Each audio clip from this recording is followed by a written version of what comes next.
Hello दोस्तों, स्वागत है आपका हमारे YouTube चैनल में। आज की इस वीडियो में हम कक्षा 12 के चैप्टर हिरोशिमा को पढ़ने वाले हैं, जो कि सच्चिदानंद हीरानंद वात्स्यायन अज्ञेय जी द्वारा लिखा गया है।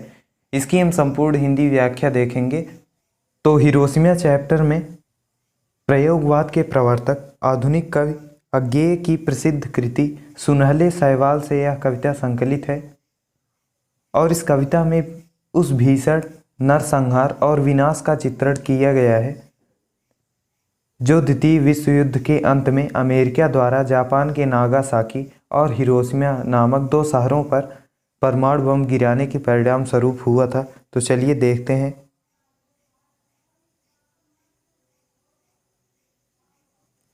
कवि कहते हैं, एक दिन सहसा एक दिन अचानक सूरज निकला, सूर्य निकल आया, पर अंतरिक्ष से नहीं निकला था।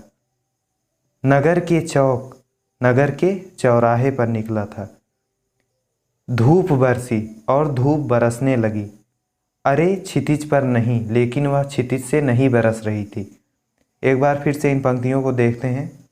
एक दिन सहसा एक दिन अचानक सूरज निकला, नगर के चौराहे पर, अंतरिक्ष से नहीं बल्कि नगर के चौराहे पर निकला, और धूप बरसने लगी, लेकिन आकाश से नहीं, फटी मिट्टी से, बल्कि मिट्टी से धूप बरसने लगी। अर्थात सूरज का निकलना और धूप का बरसना यह सूरज से नहीं बल्कि परमाणु बम के फटने से हुआ था।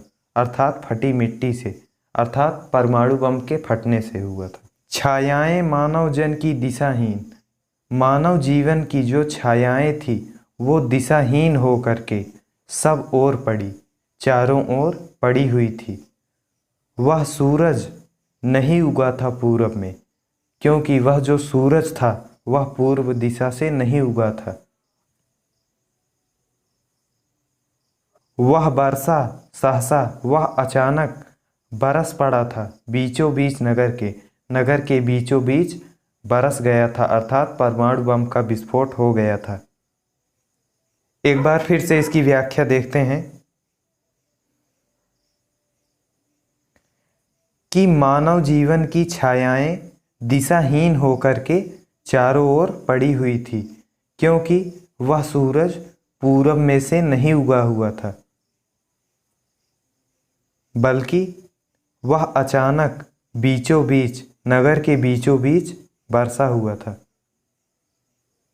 तो अब पहले नीचे वाली दोनों लाइनों को पढ़ेंगे। बिखर गए हों दसों दिशा में, वह परमाणु बम दसों दिशाओं में अर्थात चारों तरफ बिखर गया था। मानो काल रूपी सूर्य के रथ के पहिए ज्यों अरे टूटकर, जैसे काल रूपी सूर्य के रथ के पहिए टूटकर बिखर गए हों। फिर से एक बार देखते हैं। वह परमाणु बम दसों दिशाओं में अर्थात चारों तरफ बिखर गया था। ऐसा लग रहा था मानो काल रूपी सूर्य के रथ के पहिए टूटकर बिखर गए हों। कुछ क्षण का वह उदय अस्त, कवि कहते हैं कि वह सूर्य का उदय और अस्त कुछ ही क्षणों का था, लेकिन केवल एक प्रज्वलित क्षण की, वह केवल एक प्रज्वलित अर्थात जलते हुए क्षण का उदय अस्त था। दृश्य सोख लेने वाली दोपहरी फिर, पर वह इतना तपन हुआ कि वह दोपहर को भी सोख लिया, अर्थात दोपहर को भी समाप्त कर दिया। अर्थात चारों तरफ जो भी हरियाली थी, जो भी वातावरण था, सब कुछ समाप्त हो गया। छायाएं मानव जन की, अर्थात मानव जन की जो छायाएं थी वह नहीं मिटी लंबी होकर, क्योंकि सभी लोग लंबे होकर मानव ही सब भाप हो गए, सभी मानव भाप के समान गायब हो गए। छायाएं तो अभी लिखी हैं, कवि कहते हैं कि उन अभागे मानवों की छायाएं तो अभी भी झुलसे हुए पत्थरों पर और उजड़ी सड़कों की गज पर, अर्थात उजड़ी हुई सड़कों की दरारों पर अभी भी पड़ी हुई हैं। अर्थात जो भीषण नरसंहार हुआ था उसका जो परिणाम था वह आज भी हिरोशिमा और नागासाकी में देखा जा सकता है। मानव का रचा हुआ सूरज अर्थात मानव के द्वारा निर्मित जो सूरज था अर्थात परमाणु बम मानव को भाप बनाकर सोख गया। मानव के द्वारा बनाया गया परमाणु बम ही मनुष्यों को भाप बनाकर सोख लिया है अर्थात सुखा दिया।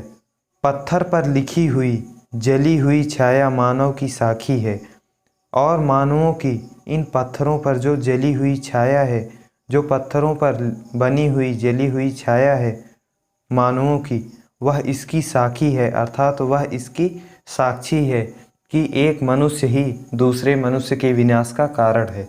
तो इसी के साथ ख़त्म होता है आपका चैप्टर हिरोशिमा। और हिंदी काव्यखंड के जितने भी इसके पहले चैप्टर थे सारी वीडियोस बना दिए हैं हमने।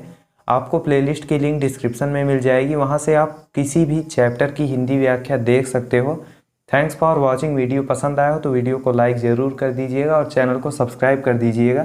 Thanks for watching. मिलते हैं अगली वीडियो में।